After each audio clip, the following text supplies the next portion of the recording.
estong nagwapuhon, wala kayo ka-eskwela.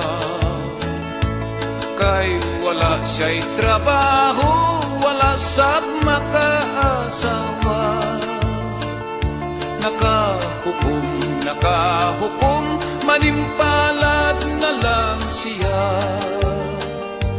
Milarga sa Manila siya milarga, gamayng putos lang ang dala.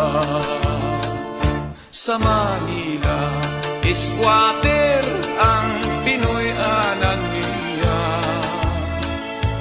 Kay lisod one day, one eat ang iyang sistema. Mi entra siyas trabaho nga